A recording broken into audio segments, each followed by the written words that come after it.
Welcome back, Geralt of Rivia. I take it you have concluded your multiversal road trip. Yeah, saw a few places. Met a public figure of sorts who kept talking about something called DMT. Met a punk musician in a big city. Then there was some guy who dressed up like a bat to stop crime. Ah, yes, the Batman. I was visited by him, though not intentionally like yourself. He talked to you about how killing is bad? Yes, rather incessantly. But it was he who stayed my hand from the leader of the Whitelegs, Salt Upon Wounds. I am grateful to him in that way. Glad you got something productive out of it. As noted in our last discussion, your presence is welcome in Zion any time, but you seemed hesitant to return. Have you come here for a reason? Your outfit is certainly from the Mojave. My journey, it made me think about a lot of things. Justice mainly. How it's dealt with across the places I've been. How it's seen here in the Mojave, and how you see it. Justice, a topic as old as scripture, and as contentious. You've seen its many faces. Tell me, Geralt, how does a witcher, one who walks the line between worlds and morals, view justice? It's not black and white, not like in the stories. Each place I visited, justice had a different flavor. In Gotham, it's personal, almost vendetta-like, but there's a code. In Night City, justice is often just another word for revenge or profit. And here, in Zion, it's about redemption, isn't it? Redemption plays a part, yes.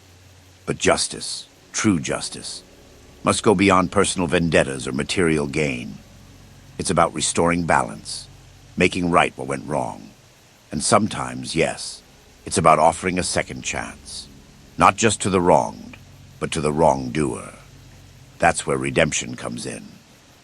I can't argue with the need for balance, but what about when justice feels out of reach?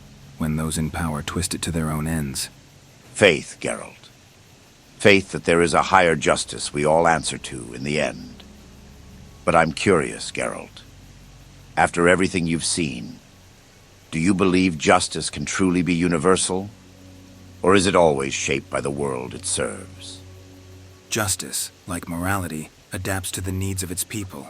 Maybe it's a witcher's cynicism, but I think justice is as varied as the monsters I hunt. It changes, evolves, and sometimes it's a double-edged sword.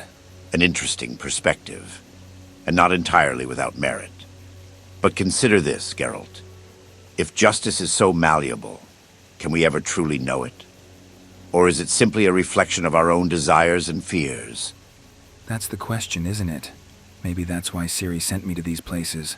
Wanted to shake up my perspective or something. It is good that you are pondering the question, then.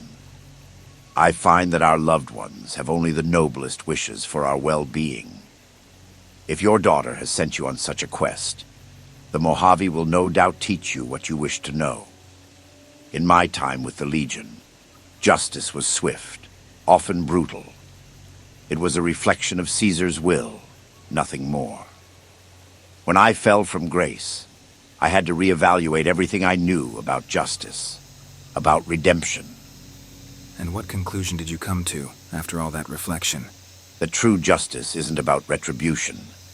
It's about finding a balance, yes, but it's also about healing. Healing the community, the victim, and sometimes even the offender. It's a difficult path, one that requires us to confront our own biases and shortcomings.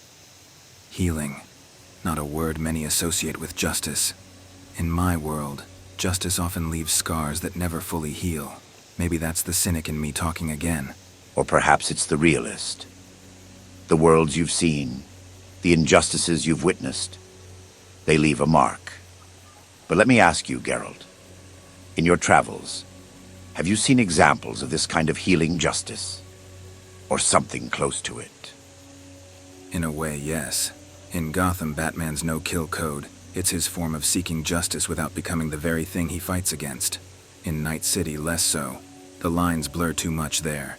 But in each place, the intent behind seeking justice, it varied so much. Some sought healing, others vengeance. Intent is crucial, yes. It guides our actions, shapes our conception of justice. Batman's code is an interesting example. It's a form of self-imposed constraint, a recognition of the power he wields and the potential for abuse. It's a rare thing, self-restraint, especially in those with power. He taught me that lesson well. I did not consider the power I wielded, nor that the miracle of my survival had not brought me back for war. Power. That's the crux of it, isn't it? How power influences justice. The powerful dictate what's just, often to their benefit. Without checks, without balance, justice becomes just another tool for oppression. That it can.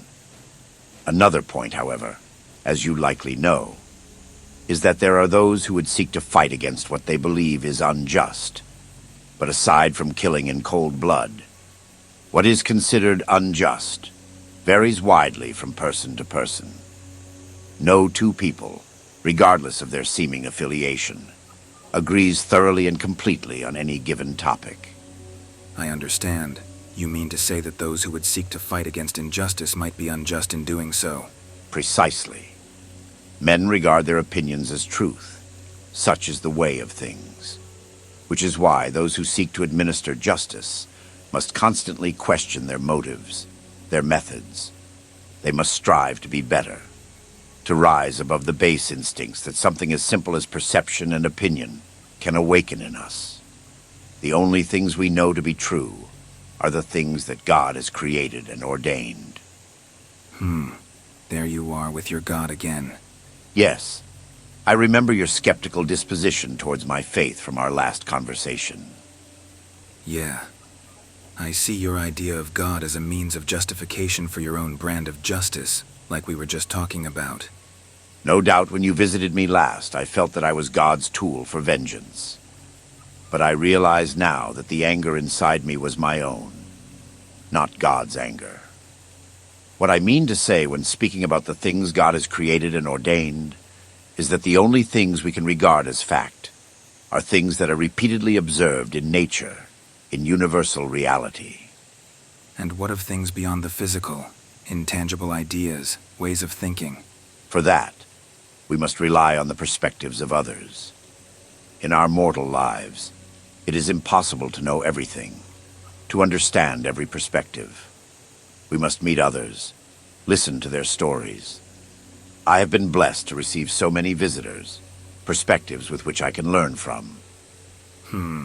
Thank you for the insight. You are welcome. A moment ago you spoke of many visitors.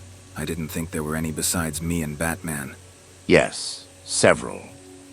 They were brought here from their own worlds by a courier of sorts, one who calls himself the Oracle.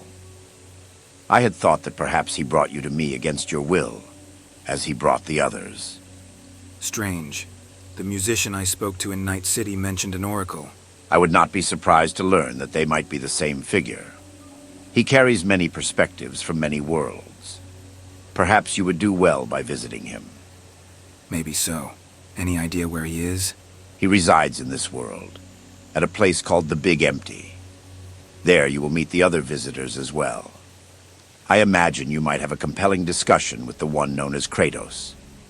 Need directions then. In this camp is a man by the name Follows Chalk.